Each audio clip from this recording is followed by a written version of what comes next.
Water. It is an essential part of all life on this planet. Nothing lives or survives without it. So why do we take water for granted? Is it because it is so easy for us to get? With the twist of a handle, we can have all we want. But can that continue? Do we have enough for our future and our children's future?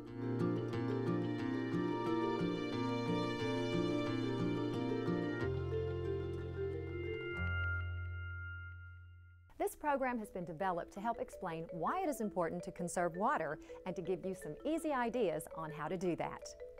The Earth is sometimes called the blue planet because there is so much water. But 97% of it's salt water.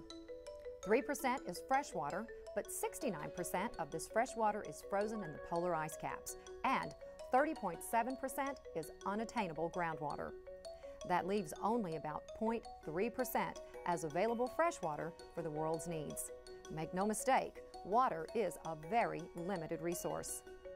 Although regional water providers are working to ensure we have enough water for the future, the federal census has predicted that our region will double in population within the next 50 years.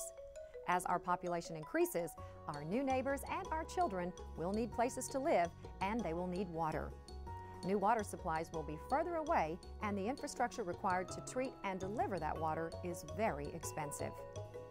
Water conservation is and must be a big part of every long-range water supply plan. By conserving water now, we can delay the cost of building those additional water resources later. Using water wisely now will help preserve this precious natural resource and will also save money now and in the future. So how can you save water? Here are some easy tips on how to save water indoors. One of the biggest water users in your home is the toilet. Pre-1985 toilets use up to 7 gallons per flush. Toilets manufactured after 1992 are required to only use 1.6 gallons per flush, and new high-efficiency toilets use only 1.3 gallons per flush, or GPF. Replacing an old toilet with one of the new toilets can save a family of 4 over 15,000 gallons per year. That's significant savings for your household, and when combined with others, is huge for our region. The day of low-flow toilets that are required for 2 flushes are over. Innovative engineering has perfected modern low-flow toilets to be super efficient. Be sure to check your toilet for leaks. The most common leak is between your toilet tank and the toilet bowl. Put a few drops of food coloring in the tank. Leave it alone for about 20 minutes. Afterwards, if you see color in the bowl, your flapper valve is leaking and should be replaced. Try to remember to perform this simple test at least once a year. Also, if you have a low-flow toilet, be sure to replace the flapper valve with one specifically designed for that toilet. A standard flapper valve will negate the savings of a low-flow or high-efficiency toilet. Another big water-wasting offender is the shower. Many standard shower heads use 10 gallons per minute. That is 100 gallons for one 10-minute shower. By just switching to a high-pressure, low-flow shower head, you can save up to 7 gallons per minute, and you won't even notice the difference. Consider taking shorter showers. You still will get clean in just about 5 minutes. The rest is leisure. Try using a timer or just sing some shorter songs. Remember to run only full loads in your clothes washer. Each load uses between 35 and 55 gallons. If you must wash a few items, be sure to adjust the water level to a small load setting. Only run full loads in your dishwasher too. Automatic dishwashers use between 13 and 25 gallons per load. If you see a leak, repair it. While it may seem like a small amount of water, leaks really do add up. The American Water Works Association estimates that an average of 14% of indoor water is lost to leaks. That is 3,500 gallons per person per year. One faucet leak can be stopped by simply changing a washer. Even more dramatic savings can be achieved outdoors. It has been estimated by the AWWA and the EPA that from 30 to 70% of our drinking water goes to our landscapes. That wide usage range depends on region and weather. The hotter it is, the more water most people use outdoors, regardless of what their plants actually need. A logical solution would be to use plants that are native or adapted to your region. With proper planting, these plants require less maintenance, fertilizers, pesticides, and water. Once established, some of these plants can thrive on rainfall alone. And if you love a particular plant that is more water hungry, be water wise and place it where it is convenient to add supplemental water by hand. Consider planting your landscape by water zones, keeping the plants that need the most water close to your outdoor water source. Plants that are more drought tolerant can be located further away as their water needs are less. And if you use native and adaptive plants, don't forget to change your watering habits. While some native plants will die of overwatered, some can adapt to more water than they need. Remember, once they are established, they will also need less water than the plants that aren't well suited in your area. Start with a plan and plant from there. Where can you learn about native and adaptive plants? Go to TexasSmartscape.com or the Texas AgriLife Urban Landscape websites to learn more.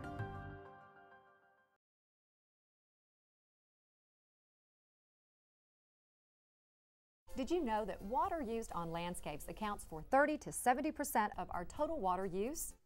Did you know the American Water Works Association estimates homes with automatic sprinkler systems use 35% more water than those without an in-ground system? That's a lot of water. So it's very important to understand how your irrigation system works. This short video will provide tips on how to maintain your system and make a few simple repairs. It's important to know the basics of the parts of an irrigation system. Let's take a look at the 5 most important parts. Sprinkler heads are the casing that connects to the pipe that holds the spray nozzle. They come in a variety of brands and sizes, but the 2 most basic types are spray and rotors. This video will focus on repairs to a spray head system.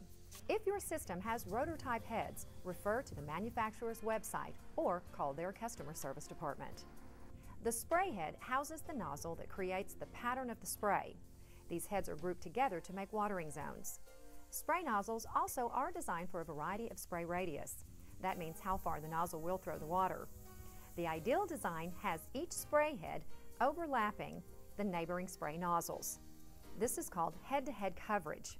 It is the very best way to get your entire landscape watered without dry or soggy spots.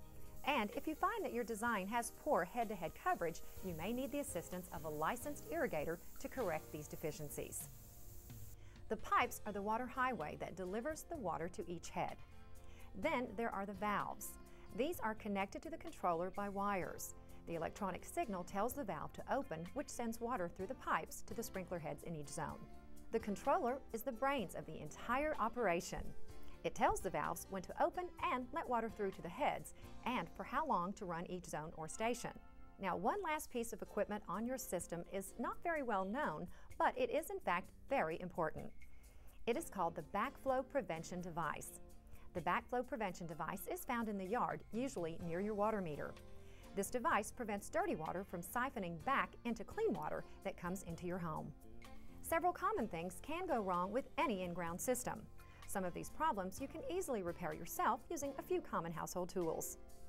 There will be some repairs that will require the services of a state-licensed irrigator. The Texas Commission on Environmental Quality has a current list of licensed irrigators on their website, or you can call their office for a reference. In addition to the tools listed above, you may also need to buy a few replacement parts if something is broken. It is important to visually check your system periodically to make sure it is working properly. Now let's take a look at a few problems that can occur and how to correct them.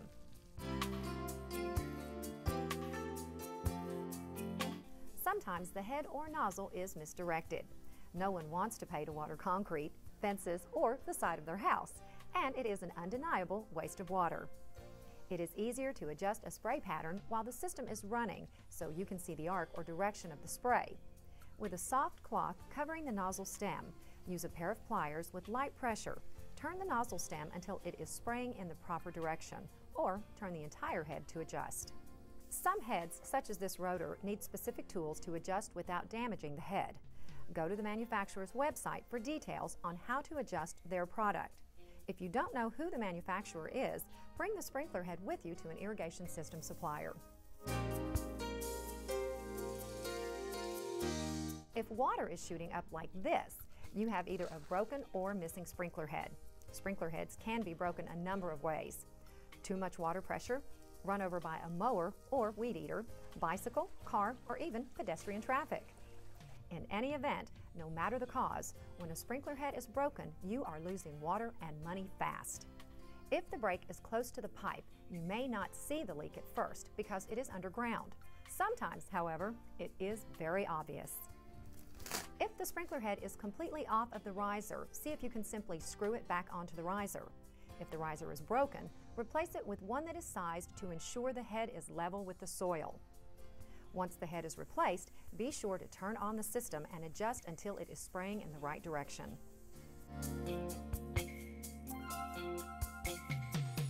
Sometimes the cap on the sprinkler head is loose. Tighten the cap by hand to see if that fixes the problem. Occasionally, you may get a clogged nozzle. To fix this, lift the stem of the spray head and unscrew the nozzle. Take out and thoroughly rinse the screen and spray nozzle. Flush the zone by turning on the system very briefly. Reinstall the screen and spray nozzle. If the problem persists, replace with a new screen and spray nozzle.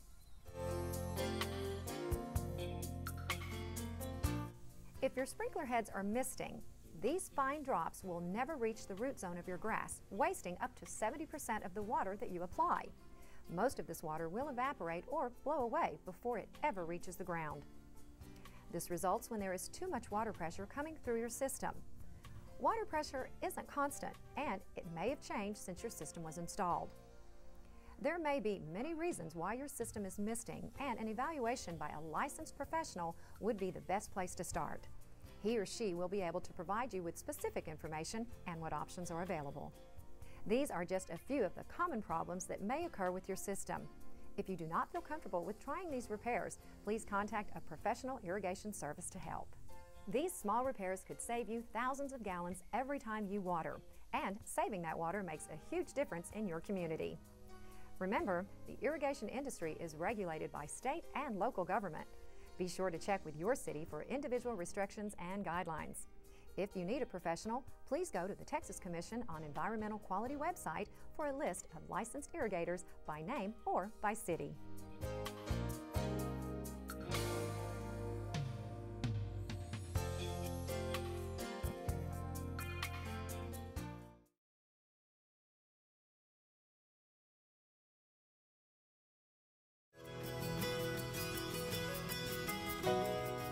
We all love green landscapes. According to experts, 30 to 70% of drinking water in Texas is used for outdoor irrigation. And your grass needs more water than just about anything else in the landscape. Automatic sprinkler systems offer great convenience in caring for your landscape. Rather than dragging a hose around, these systems will water your lawn for you on a time schedule that you can determine. That convenience does come with a cost. The American Water Works Association estimates households with automatic sprinklers use 35% more water than homes without in-ground systems. And unfortunately, a lot of that water is wasted. Almost everyone waters their lawns much more than is necessary, and many of us have inefficient watering habits. The key is to water only when your landscape needs it. Automatic systems water whenever their program tells them to, even right after it rains. If you don't have a rain sensor, they will even water when it's raining. Common turf grasses usually need only 1 inch of water every 5 to 10 days, even in their peak growing season. They need much less during the cooler seasons. Your controller doesn't know that. It only knows how to follow orders. If your automatic sprinkler controller is set to water the same all year, you're wasting a lot of water and potentially damaging the health of your plants. Turf grasses need the most water during their peak growing season, from April to September. But when temperatures begin to fall, most turf grasses begin to go dormant, so much less water is needed as the weather grows cooler. During the fall and winter months, your landscape requires very little water. Be sure to adjust your controller accordingly. You may even want to turn your controller off at this time and run your system on the manual setting. During the late winter months, December through February, most plants have gone completely dormant and require little or no supplemental watering. Normal rainfall will usually take care of your landscape's watering needs during these months. If you haven't already switched your system to manual, now would be a good time. In the absence of winter rainfall, watering once per month is enough to keep your plants healthy. In particularly warm and dry years, supplemental watering should begin when landscapes begin to awaken. The arrival of spring brings warmer temperatures and longer days. March, April, and May are typically the months when we see the most rainfall. Nature will frequently handle our spring watering needs without any help. If spring rainstorms don't come or after they begin to wane, supplemental water from your sprinkler system will be needed. Before you turn on your automatic controller, check your system to see if you have any problem sprinkler heads or other maintenance issues. Also, rather than reusing your previous settings, be sure to check how much water your landscape can absorb at a time, watching for runoff. Adjust your schedule accordingly. During the summer months of June, July, and August, the days are longer and hotter. Many plants slow their growth due to stress from the heat. Adjust your irrigation schedule to provide the necessary water for the summer, noting any water use restrictions in your city. Water very early in the morning when the evaporation rates are at their lowest and there is little wind. Remember, even during this hot time of the year, your landscape should be watered deeply and infrequently to develop deep, healthy roots. By changing your watering schedule with seasonal weather conditions, you will lower your water bill and eliminate wasteful watering habits. Seasons change, and so should your watering schedule. Your landscape will be healthier, and you will be doing your part to save water in your community. It is the right thing to do for you and your landscape.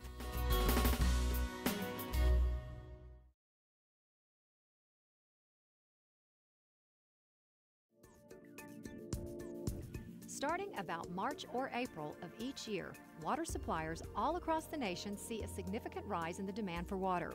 It is no secret to those in the water business that landscape watering puts the greatest strain on any water system. A green and lush landscape adds value to any piece of property, and citizens, businesses, and municipalities alike all agree that beautiful landscapes make a clear statement about the quality of life and the personality of its community members. A lot of time and money is spent keeping things green in a community, and experts agree that we can cut back on watering and still have the allure of natural beauty. Proper irrigation is one of the key elements in maintaining healthy plants and turf. However, plants also need plenty of sunshine and oxygen.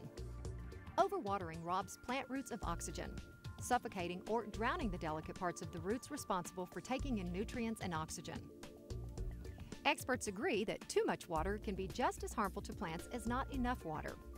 Soaking plant roots until they are drenched and soggy can have disastrous effects on their health. Watering too many days a week and for too many minutes at a time is generally the culprit in instances of overwatering and excessive runoff. A better way to water your landscape is to use the cycle soak method. Instead of watering for one long session several times a week, try watering once or twice a week using 2 to 3 short cycles with a 1-hour break in between each short cycle. If runoff occurs during the short cycle, you may need to adjust the time that the zone runs by about 1 minute. It may take a few adjustments, but you will soon see just how many minutes each zone can take before runoff occurs. This will allow the water that you apply to soak deep into the soil, promoting long, healthy plant roots and minimizing runoff. Another problem with watering too often for too long is that it creates very shallow root systems. As long as there is an abundance of water at the surface of your soil, plant roots will not run deep for moisture. When the very hot days of summer come around, these roots are too close to the surface and will burn. Long roots that reach down for their moisture are well protected from summer scorching temperatures. Hydrate your plants as you would hydrate yourself, slowly and comfortably. After all, if you were thirsty, you wouldn't chug 5 gallons of water all at one time.